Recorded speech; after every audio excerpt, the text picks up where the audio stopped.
వరి ఉత్పత్తిలో చైనాను అధిగమించిన Bharat. USDA United States department of agriculture వారు రీసెంట్‌గా విడుదల చేసిన రిపోర్ట్ ప్రకారము ప్రపంచ వరి ఉత్పత్తిలోనే భారత్ మొదటి స్థానంలో నిలిచింది. ఈ రిపోర్ట్ ప్రకారము భారత్‌లో వరి ఉత్పత్తి 152 మిలియన్ మెట్రిక్ టన్నులు. చైనా యొక్క వరి ఉత్పత్తి 146 మిలియన్ మెట్రిక్ టన్నులు మాత్రమే. ప్రపంచ వరి ఉత్పత్తిలో భారత్ వాటా దాదాపు 28% ఉంది. మన దేశం నుంచి 172 దేశాలకు పైగా మనమైతే బియ్యం ఎగుమతి చేస్తున్నాము. ఇలా ప్రపంచ వరి ఉత్పత్తిలో మొదటి స్థానంలో నిలవడానికి గల కారణాలు చూసినట్లయితే వరి వంగడాలు కానివ్వండి, ప్రభుత్వం అందించేటువంటి సహాయ సహకారాలు కానివ్వండి, ఇవి కారణాలుగా చెప్పుకోవచ్చు. ఇక వరి వంగడాల విషయం చూసుకున్నట్లయితే తైవాన్ ఇచ్చినటువంటి పొట్టి రకం విత్తనాలు, అదేవిధంగా దేశీయ రకాలైనటువంటి IR8, జయ వంటి విత్తన రకాలు ఇవి అత్యధికంగా నీటి ఎద్దడిని తట్టుకొని అధిక ఉత్పత్తినైతే ఇవ్వగలుగుతున్నాయి.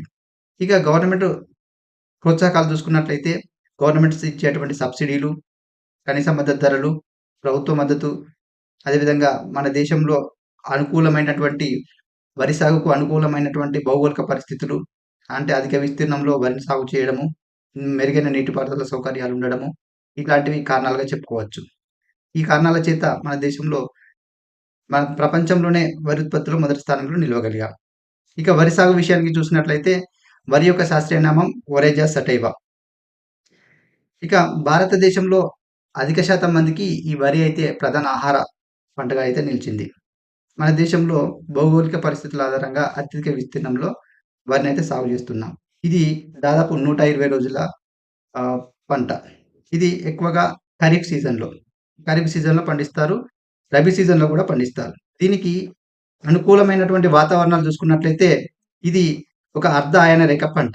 దీనికి 25 డిగ్రీల సెంటీగ్రేడ్ కంటే ఎక్కువ ఉష్ణోగ్రత అవసరం. అదేవిధంగా 100 సెంటీమీటర్ల కంటే ఎక్కువ వర్షపాతం అవసరం. తేమతో కూడినటువంటి వాతావరణం దీనికి అత్యంత అనుకూలమైనవి.